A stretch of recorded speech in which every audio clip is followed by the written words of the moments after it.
You're listening to the DolphinsTalk.com podcast network.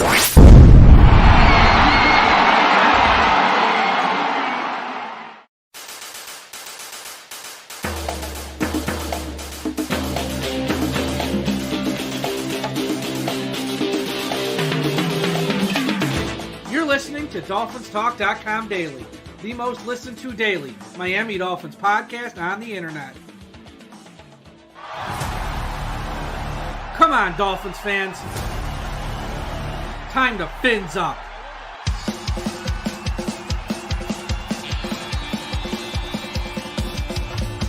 Miami's got the Dolphins, the greatest football team. We take the ball from goal to goal like no one's ever seen. We're in the air, we're on the ground, we're always in control. What do you say, Miami? Good evening, Miami Dolphins fans. How are you tonight? And thank you for listening to DolphinsTalk.com daily on this Wednesday, September the 8th, week one of the NFL season. And I am your host, Mike, joined as always by Big E, Ian Berger. Ian, how are you doing tonight? Excellent, Mike. It has been 248 days since the Miami Dolphins played a football game. So I am more excited than I think I can say right now.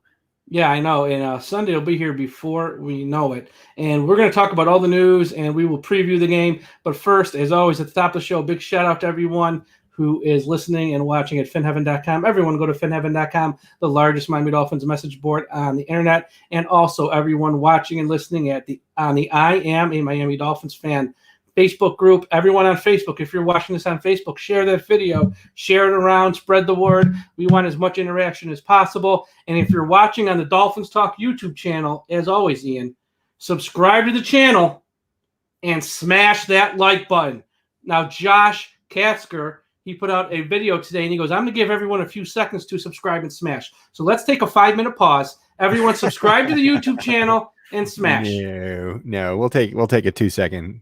Okay, that's all right. enough. That was good. All right, okay. And before we get to the news, I want to give a big shout out to the 3 winners of our military contest, the Dolphins Talk Military Fan of the Year. We announced the winners on Tuesday morning. Big shout out to Thomas Henry, George Reed Jr., and Ryan Scavuzzo. Those 3 will be going to Miami Dolphins game this year. Thomas Henry to the Giants game, George Reed Jr. to the Atlanta Falcons game, and Ryan Scavuzzo to the Indianapolis Colts game will be here before we know it. So first off, thank you for everyone who sent in a submission. I've said it 100 times. I wish I could send you all to Miami Dolphins games. I just can't. We can only send 3 this year. Maybe next year it will grow and we can send more. But thank you to everyone who sent in a submission, and congrats to our 3 winners.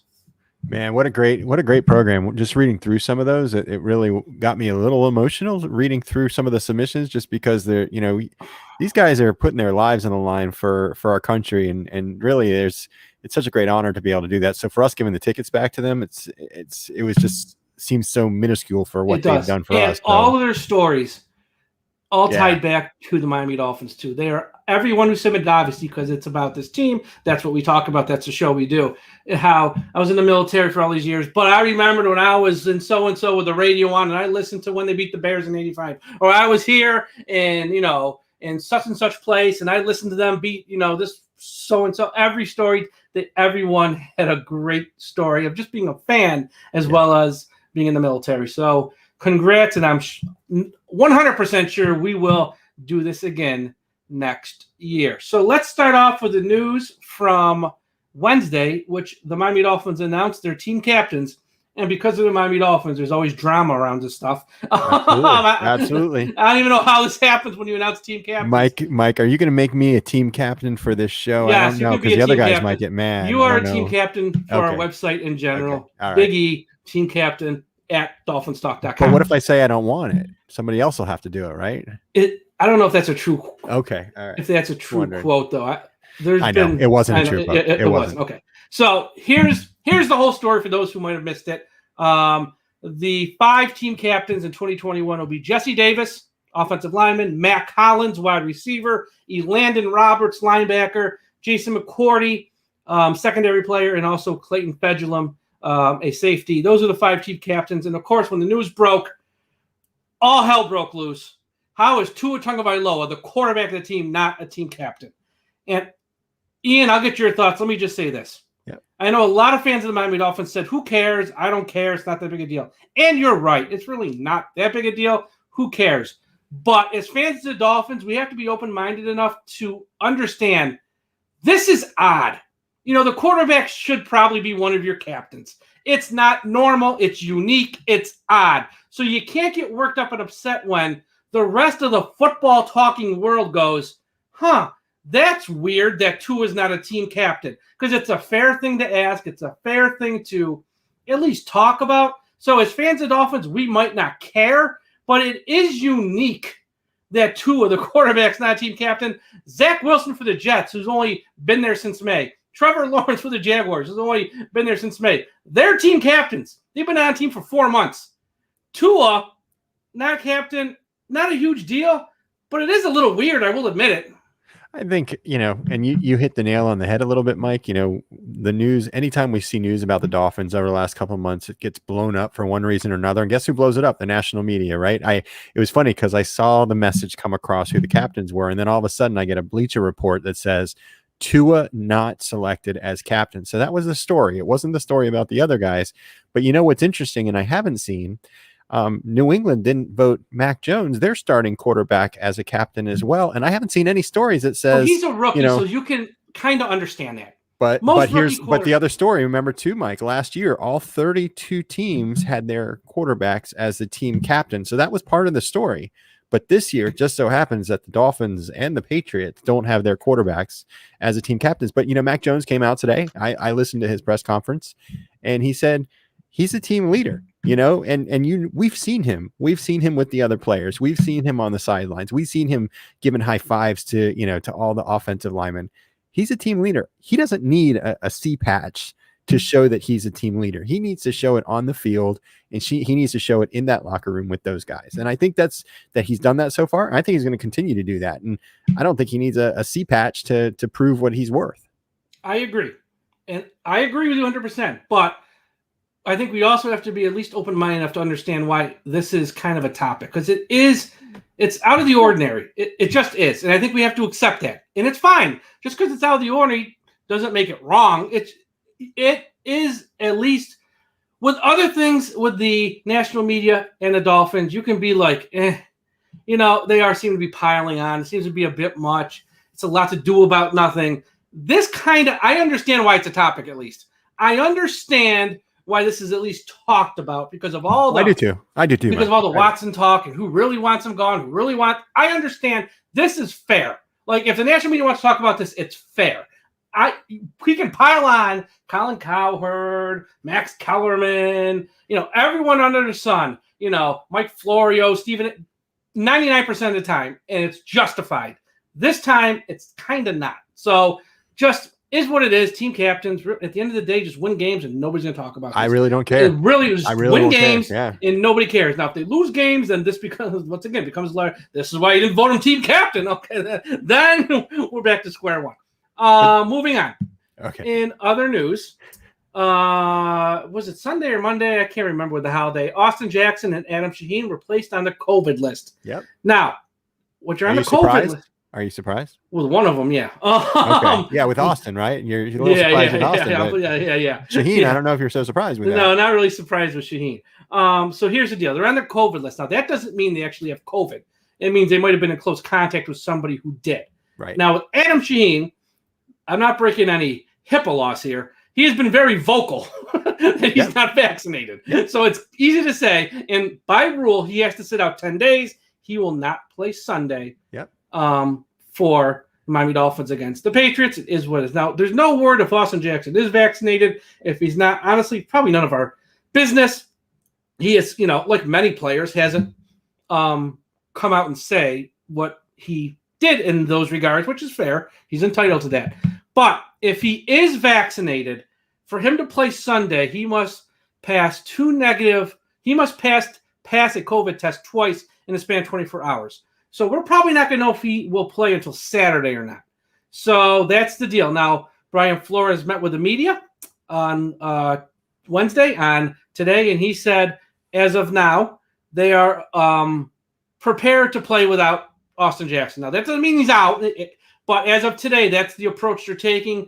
since we don't know, let's plan on like he won't be there, which is the smart approach. Sure. And sure. Ian, I'll get your thought after this. In injury news, Liam Eichenberg returned to practice today. He's been out with a minor injury. And Greg Little, who was not hurt but has missed, I think, 2 days of practice or maybe For one. I'm not sickness, right? sure. Non-COVID sickness. Or something It's a like that? non-COVID illness. Probably just had like a flu or cold or something minor. He did return to practice as well.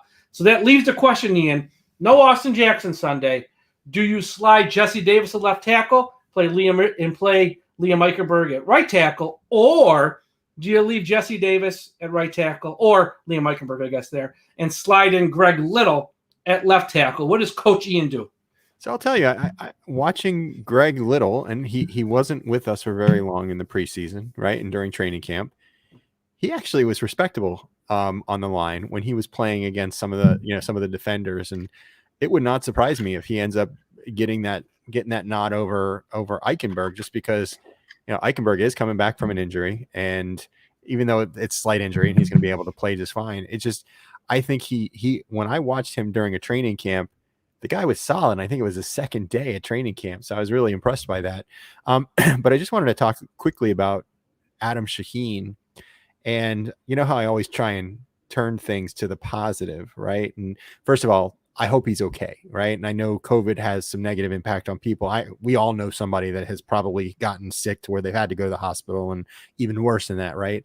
So I hope he's okay first and foremost. But secondly, I hope he gets better. And if he did truly have COVID and he's able to survive it fine without any after effects, he should be good to go for about the next 3 or 4 months without having to worry about getting COVID, right? Because remember, I'm Dr. Ian. I look at stuff on the internet, so I know all this stuff on the internet. And they say 6 months, you should have antibodies if you've contracted the virus for at least 3 months. And I think they're saying it could be 3 months, 4 months, 5 months, and 4 months you're done with the season. So if he did have COVID, then you really don't have to worry about him kind of from this point going forward, in theory, based on the Google. So I look at it that way, and he's not going to get vaccinated. I don't think there's anything that's going to change his mind about that, and that's his choice, as you've said, as we've all said. Coach Flores has done everything that he can possibly to get his entire team vaccinated, but he's not going to force anybody to do it. So we're in this situation now, gives other guys an opportunity to play. And I know Hunter Long will probably have more opportunities on Sunday since Shaheen's not going to be there. And let's see what the rookie has. You got Kaseki, you've got Smythe, and you've got Hunter Long. So that's not a bad group of guys. And they might bring. Do we still have Myrick on the practice squad right now? No, he signed with the Giants. We have Ethan Carter. Right, Ethan Carter. So they might end up calling up a guy if they want to, or they might call up one of the wide receiver. Who do we have on our practice squad? Is that we just re-signed Isaiah Ford to the practice squad for the 800th time. We have Kirk Merritt on the practice squad. Merritt. So there's guys. And if you're going to lose a guy, tight end would have been the one spot because there's a lot of depth there.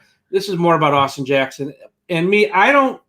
This is just a guess. I obviously have no idea what they're going to do, but I think they would probably slide Jesse Davis to left tackle, Liam Eichenberg at right tackle, over going Greg Little at left tackle. That's just my guess. We'll see. I mean, this is just shot. I just think they're going to want to go with some familiarity at left tackle. Jesse Davis, he's played it before. Not the worst, not the best. You know what you got. And I think Eichenberg, so then it comes down to either Eichenberg or Greg Little. I'd rather have Eichenberg because we saw a lot. When he played right tackle in the preseason, when he did play, which I know wasn't a lot, he looked pretty good.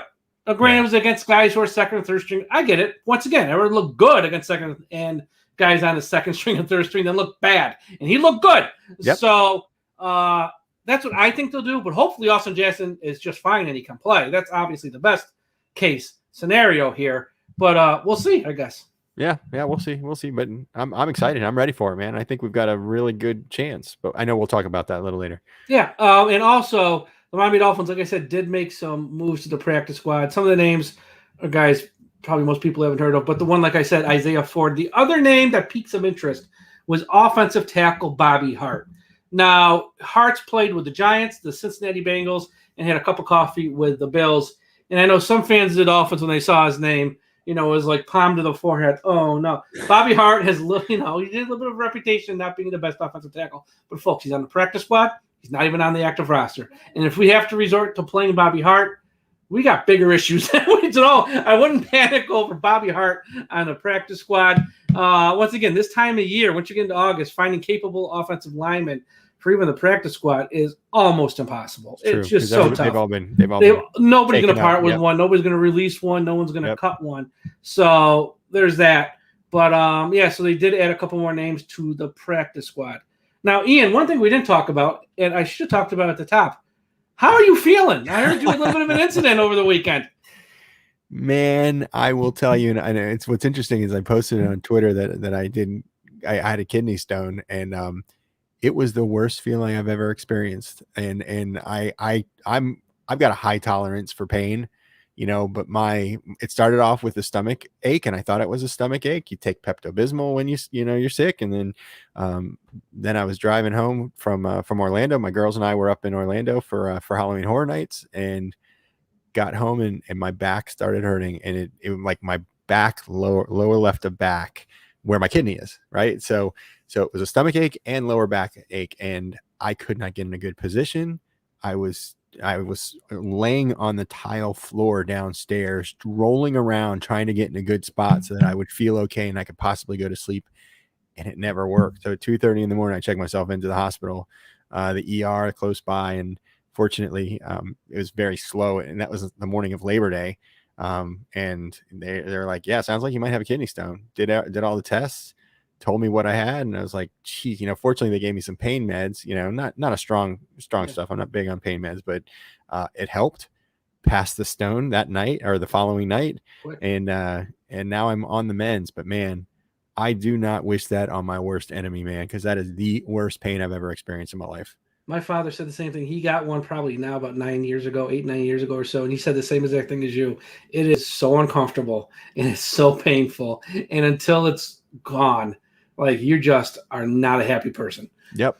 And I drink. I thought I used to drink a lot of water, but that one night we were in Orlando, I know I wasn't drinking as much as I should have, and that probably did it for me. And is that the key to preventing it? Just drink lots of water. A lot of fluid, yeah, but also, and I've got to take it to the doctor now because I had to save it, and they're going to do some tests on it and say, hey, what was it, right? It may have been my years of drinking Diet Coke because that was my big thing. I'm screwed. I know I'm screwed then. Or it could be sugar, or it could be salt. So they do tests on it, and then they tell you this is what you need to do to change up your diet, because they told me too that I have some smaller kidney stones in my other kidney. They just haven't gotten dislodged. Yeah. So I just don't want it to get bigger. I'm starting to drink water around the clock now. It scares the hell out of me. All right. So thanks for checking though, Mike. No, absolutely. Appreciate everybody asking too, because I've had a lot of people check in with me. Yes. Now we're going to talk about the Patriots and the Dolphins here for the remainder of the show, as we got a real game this week, folks. But before we get to that, Ian, it's that time in the show. I love this time. Everyone's favorite time in the show. Fantasy football draft season is upon us. It's time to put the PP back in PPR League with the sponsors of today's show, Manscaped. The leaders in below-the-waist grooming just launched the new Performance Package 4.0. Don't neglect your balls like the Packers front office have been neglecting Aaron Rodgers. Join the 2 million men worldwide who trust Manscaped and get ready for kickoff by going to manscaped.com using the promo code DolphinsTalk. Save 20% and get free shipping. Again, go to manscaped.com. Promo code DolphinsTalk, save 20%, get free shipping. This will help you tame that Troy Polamalu in your pants. So I have to talk about this real quick, Mike, because I got it here. My, ever since the pandemic, my wife's been she's been the person that's cut my hair up here, not my hair down there, but we use the lawnmower. We use the lawnmower. Really? Yeah. And it really, because I do like shaves on the side and on the back, and I have different numbers, and Yep. You can do like number 3, and that's what I usually do. And this thing is so much better than the industrial one that we have. So all of their products, because they've sent us a few products for free for being, if we're going to talk about the products, they want us to use them and talk about them and see them and hold them and all that stuff. And like I said, the nose hair trimmer and the ear hair trimmer is the best one I've ever owned. The lawnmower 4.0. First off, the 3.0 they sent us was great, but the 4.0 took it to a new level. Yep. It really, and I know for most men shaving down there, you could, like Ian said, you don't have to use it just for that. You can use it for other things as well. Yep. And it's multi-purpose. So really, if you have a father, a brother, or if it's for yourself, splurge and, Go to manscaped.com, use the promo code DolphinsTalk, and look, they have an array of products like let me give you something else here. The Performance Package 4.0 also includes a Weed Whacker. It's like having Derrick Henry run through those nose and ear hairs. The Weed Whacker is also waterproof and uses 9,000 RPM motored 360-degree rotary dual blade system. The nose and ear hair trimmer provides proprietary skin-safe technology dual blade system, which helps reduce nicks, snags, tugs in those sensitive holes. Again, everyone go to manscaped.com. Use the promo code DolphinsTalk. Save 20% in your order. Get free shipping. They ship to the UK. Our friends in the UK. Hello. They ship to Germany, South Africa. What did this guy get in here? He specifically needs some ball hair remover, I think, so that when he jumps into the table, it's a smooth jump. So we'll put on the crop reviver and put on the ball toner, so when you jump on the table, you slide right off. Yeah, slide right off. Safety like first. That. And everyone. And also our other sponsor, BetUS. Everyone, life is back on sports bettors, and BetUS has your MLB, UFC, PGA, college football, and yes, NFL betting lines up for their 27th year and live betting on all of it. Log on to BetUS.com or call 800-792-3887. That is 800-79-BET-US. Use the promo code DolphinsTalk, get 125% sign-on bonus. Or if you're paying by crypto, use the promo code DolphinsTalk200 and get a 200% sign-on bonus. I don't know how many of you watched it, but Friday night, Tom Erdesy and myself on the DolphinsTalk.com YouTube channel did our first gambling corner of the Saturday college games. I went 3-0. Tom went 2-1. That's 5-1 over 6 games. If you bet with us, you made money. And if you took our picks to BetUS on Saturday, you made money. You went from eating a ham and cheese sandwich to Wagyu beef on Monday. That's how much you could have won. We're going to do a show every week on Friday night, so watch it. And then go to BetUS, promo code DolphinsTalk, 125% sign-on bonus. And their customer service pros are ready to get your phone, social, and online sports betting kickoff started. Play with the proven mainstay in the industry. BetUS. You bet, you win, you get paid. BetUS.com. Listen to me and Tom. We're more than just a pretty face. We kind of know what we're talking about. Definitely. I like that. Yeah. I'm not a big gambling guy, except I'm in a few fantasy football leagues. Yeah, this is different. Yeah, this is definitely different. This is hardcore. There's some guys that love that stuff, and especially now it's like legal in Florida, and they're legal, I think, through a couple different betting sites. But I made a few bucks last week. I'm not gonna lie. Good for you, man. Hit a 2-team parlay with Alabama and Georgia. Made a little scratch because I listened to my own advice. Hello. Okay. So Ian, Dolphins Patriots week 1. Of the National Football League. So exciting. So let's start off with this. What are your thoughts? What does Miami have to do to win this game? A couple things. Number one, I think they need to show that, or Tua needs to show that he's shaken off what the rust he had from last season. That was kind of the rust from the injury, right? That he was coming back from last year.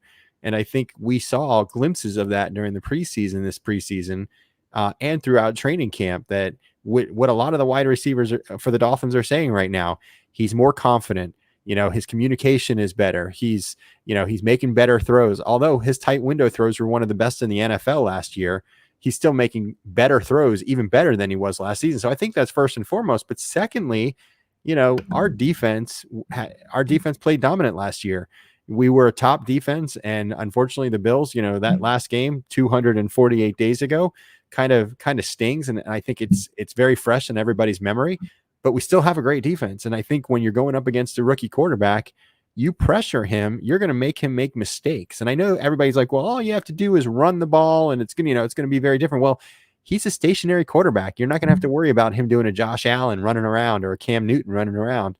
You get some pressure on the guy, force him to do some stuff, and he's going to, there's going to be a big difference there. So I think those are the two main, and then if you can get that running game too, those are probably my three that I would say. Get that running game going. Myles Gaskin, I think, can have a big game.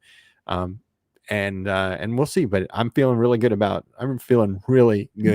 this weekend. And I know some people don't agree with me, but I feel like we're going to leave Foxborough 1-0. Yeah, I think a few keys to the game I see. is number one, open up the offense, get the ball to Waddle, get the ball to Wilson, get the ball to Parker. Those are, your big money wide receivers. Well, not necessarily big money, but your guys who this week would know, Will Fuller, who you expect to sort of step up and have a big role here. And also let Tua be Tua. Let him play to his strengths. We saw it in the preseason, and once again, it's a preseason. I don't know how much you can put into it, but we saw, short, quick passes. Let him make the quick reads. Let him get the ball out of his hands quickly, because we know the offensive line's not a strength. So don't let him hold the ball. No 5 or 7-step drops. Quick hitters. Let him get the ball to wide receivers, and let the wide receivers use their speed to make plays. So let Tua be Tua, play to his strengths, which obviously last year when he was in the game at times, the offense wasn't built for him. That's not an excuse this year. This offense was totally built for him in every which way possible. And I think on the other side of the ball, it's obvious what you have to do. You have a rookie quarterback who some people like a lot, and some people are like, bring pressure, make him uncomfortable. He ain't playing against Vanderbilt and Ole Miss anymore. This is the NFL, okay? Even though, this is the NFL, and welcome him to the NFL in an ugly manner. You bring pressure early and often. You confuse them. You blitz the hell out of them. I know the Patriots have an outstanding offensive line. Good. I don't care.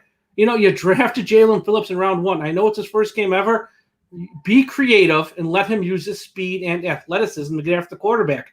I don't need to see him eased into this, he doesn't need to be eased in to blitzing a quarterback. It's just, see ball, hit ball. It's not that complicated at the end of the day. So I think find hole, hit hole. Exactly. So on that side of the ball, get after him. And on offense, open it up a little bit. Don't be what they were last year. Don't be uber conservative, because that's not how this team's built. We don't have that power run game. We don't have that power offensive line. This is a quick passing offense where you want to have your wide receivers get yak, yards after catch, and that's what I think they have to do on offense. Now, Ian, if the Dolphins were to lose this game, what would you think would be some of the factors? If we're sitting here next week talking about a loss to Dolphins, that we'd probably point out and say they lost because of X, Y, and Z. I think if they were going to lose, it's because obviously Tua wasn't the captain this week, and I think that would be damn C in his uniform. What a mental world. I think let's just look at where some of the weaknesses are that we've identified already. The offensive line, right? And if the offensive line cannot protect Tua, cannot open up some holes for the running game, and it doesn't have to be huge holes, but just some holes in general, I think that could be one of the reasons. Number 2, if for some reason Big Mac Jones is really, the next coming of Tom Brady, then they've got something, and they've got something for the next, 5 or 10 years. And that could be a reason that we lost. If the guy gets the ball out of his hands within, 2 seconds or whatever it was, Brady was always amazing. You could never get to him because he got that ball out of his hands so fast. And then no turnovers, as Rafa just mentioned in the chat. As long as we can maintain possession. The one thing I loved in the preseason that the Dolphins did was, first half of the game, I think against the Chicago Bears, I think the Dolphins had the ball for 16 minutes, and the Bears had it for like 4 minutes or some crazy number. It was like 75% possession for the Dolphins and 25% possession for the other team. And I think that's what they have to do, right? And I think if they lose that possession game, that time game, I think that's another reason why they could potentially lose. So I think those are the top 3. Yeah, you pretty much hit all the notes I had written down. Number 1, they got to protect Tua. Part of it is he has to get rid of the ball. He can't hold on to the ball too long. It's a combination of the offensive line and him. He also has some responsibility to get rid of the ball. The other thing is they have to be able to run the ball some. I know It's not a power running team. I know that's not how we're built, but they have to be able to run the ball some. And they can't let the Patriots on the other side of the ball control line of scrimmage and make Mac Jones' life easy by them having 5 or 6 yards of carry and just say, just a nice, easy day at the office. Because if they let Mac Jones get comfortable and he has time to pass and they're able to run the ball and he can dink and dunk his way, we've seen teams dink and dunk against the Dolphins and have a field day. And they make every quarterback look like Joe Namath back in Super Bowl III. You can't have one of them days. So, yeah, I think those are obviously the keys to this game. And, I'll get to my pick here shortly. Yeah. But at the end of the day, this is a game that Miami, I think last time I checked, they're 2-point underdog. It might have moved a little bit. I'm not quite sure. 3 last time. Somebody told me 3. Okay. Yeah, basically flat. It's around there. It's around there, which is fair because a lot of people like the Patriots, and I get it. If you take out the quarterback out of the equation and just look at the rest of the team, and you can do this with a few teams. You can do it with the Broncos. You can do it with the Patriots. Those are probably the two I always talk about the most. Take the quarterback out of the equation. Just as a team, that team's loaded. Okay, they got a great offensive line. They got wide receivers are weak. They got great tight ends. They have a heck of a running back on the other side of the ball. Front seven's very good. Secondary's good. Although no Stephon Gilmore this week, it's still they have a lot of players back there. Outside of quarterback, they don't have a lot of question marks. Now, but you have to factor in the quarterback. It's the most important position on the field. So when you throw the quarterback on both of those teams, on the Broncos and the Patriots, it's it does change it a bit. And I know there's questions with Miami's quarterbacks, but I think there's less questions with Tua, at least in my eyes. I know not in the eyes of like most international media, at least in my eyes. But with the Patriots, that does change things because you don't know how he's going to react in his first game ever. Look, he might be the second coming. Who knows? Yep. But he might not be also. And we're going to find out Sunday if it's probably somewhere in the middle, but we'll find out. Now, before I get to my pick here, a new feature that we'll do each weekend, I released, as I do every year here on the website, my crystal ball predictions of the NFL season. I predict each division, who's going to be the wild card, who's going to play in the Super Bowl. Now, I know on a podcast, I'm not going to have you go through every division, but big picture, prior to the season, don't say Dolphins just because it's Dolphins. Honest prediction. Who's going to play in the Super Bowl? Who's going to win the Super Bowl? Let's get it on the record. Oh, my goodness. I'll give you mine first. So you Go ahead. Mine's on the website. So everyone can go up there and read it. You can read every division, wild card. And I did have Miami 11-6 last wild card spot. So I got them in the playoffs. Good. But overall, I have in the AFC Championship game, Kansas City over Cleveland. NFC Championship game, Green Bay over Tampa Bay. In the Super Bowl, the Kansas City Chiefs beat the Green Bay Packers. Pat Mahomes gets a second Super Bowl ring. Kansas City goes to its third straight Super Bowl. I just think Kansas City with their fixed offensive line and all those weapons and Pat Mahomes is going to be overwhelming most weeks to most teams they play. I think I know the 17-game season, I think they're going to win 14 games or more. I think they're that good. I really do. I think they're going to have a big year, and I think they're going to be tough for a lot of teams to beat. I think the Browns have a chance. I think the Bills have a chance. I'm going a different route, though, than Mike, than you. I think the Tennessee Titans can make it all the way to the Super Bowl. That's the other team I was going to say. Yeah. Tennessee, if they fix the defense, has a puncher's chance because they can run the ball, and that's the team that's built to beat them because they can control the clock, just like the Browns with a power running game. Henry, Chubb, Hunt, those guys control the clock, keep Pat Mahomes on the sideline. That's how you beat them. And so, Tennessee throw in there. I like Green Bay actually too. I don't think Tampa is going to do it year over year. I think even though they do have the exact same players, I think there could be some level of complacency.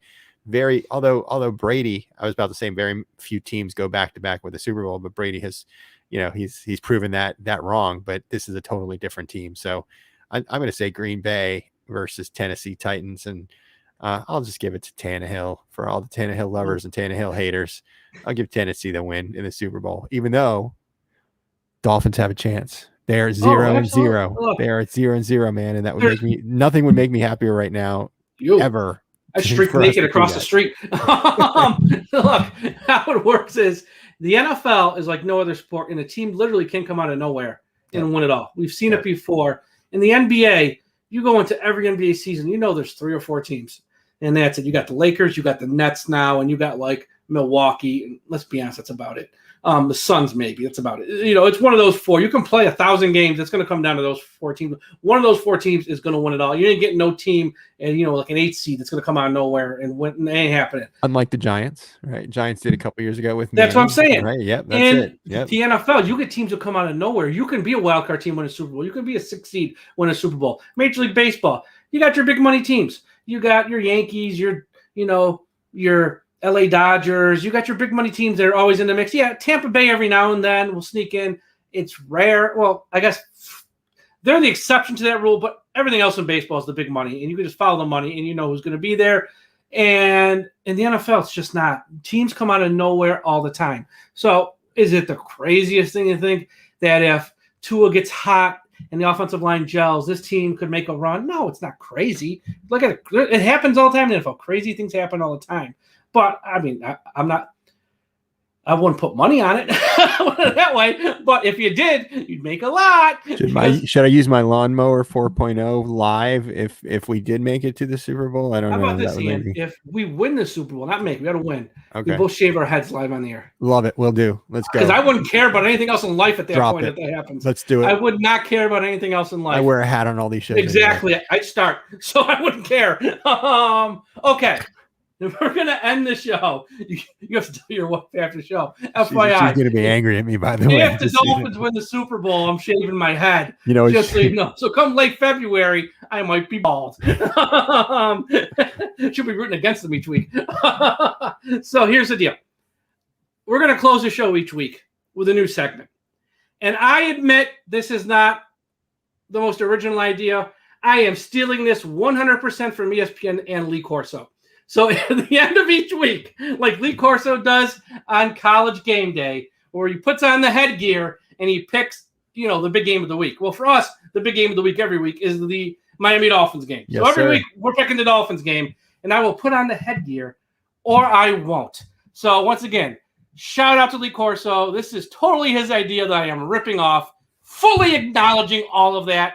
And we're just going to have a little fun because that's what we do on this podcast. So for week 1 of the Miami Dolphins season, and we're going to do this every week, it's time for... It's now time for Mike's Fearless Prediction.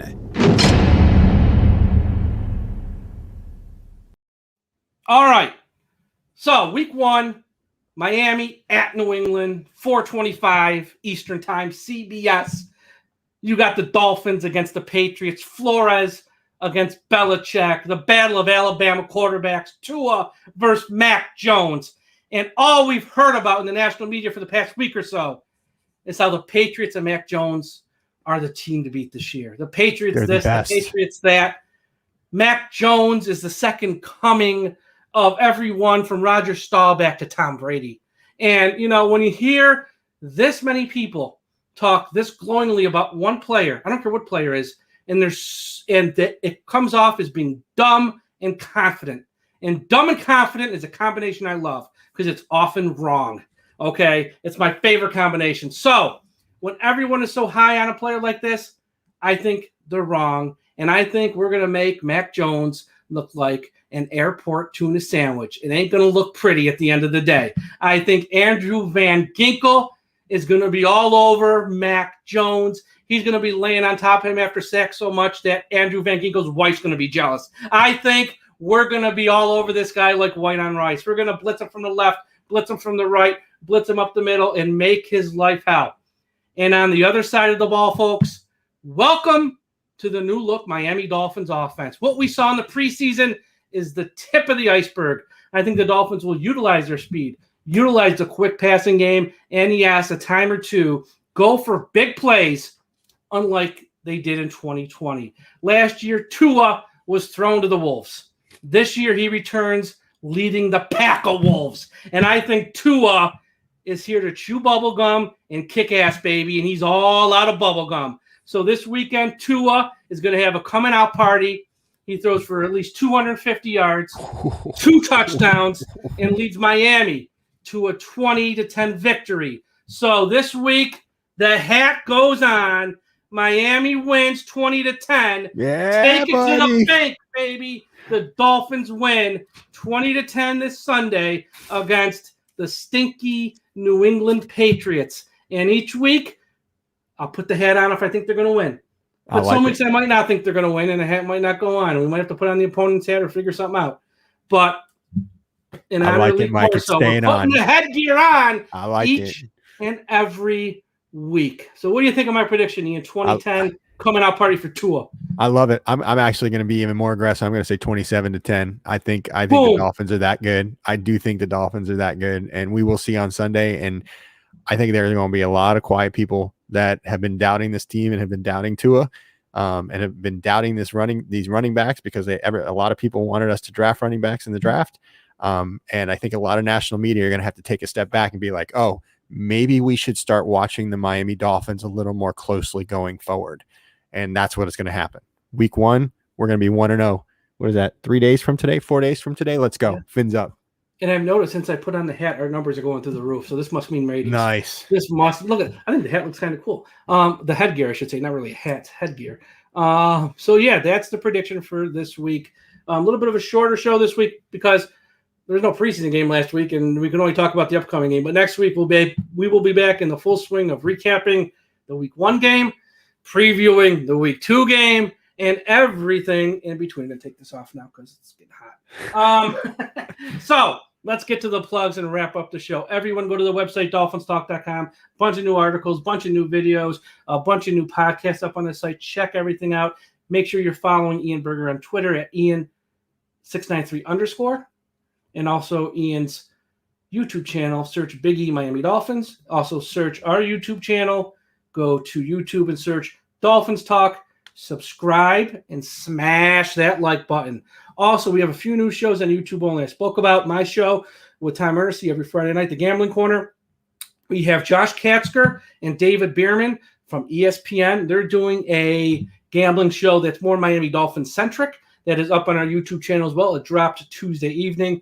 Check it out. David Berman is one of the leaders over at ESPN when it comes to professional sports gambling. He's also a big fan of the Dolphins, and he's going to be part of our YouTube channel all season long. So check that out on YouTube, and always smash that like button. Also, a couple new podcasts we have up on the site. The Two Amigos podcast with Carter and Jorge. Check that out on Fridays.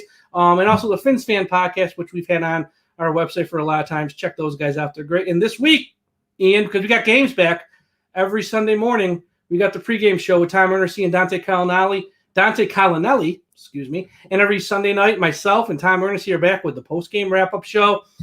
Check that out as well. NFL football's back Thursday night, but Miami Dolphins football's back Sunday afternoon. Let's pray for the best. On the other side, there you go. Go Fins. So I want to thank everyone for listening or watching. Everyone have a great Wednesday night or Thursday, all depending on when you're listening.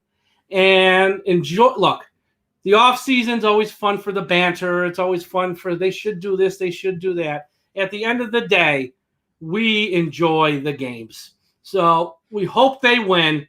We pray they win. But if they don't, at least the games are back. Fans are in the stands, at least for now. The games are back. So everyone enjoy Sunday. Enjoy the first Miami Dolphins regular season game of the year. And we'll talk to you again after a while. Hi, Dad. Fins up.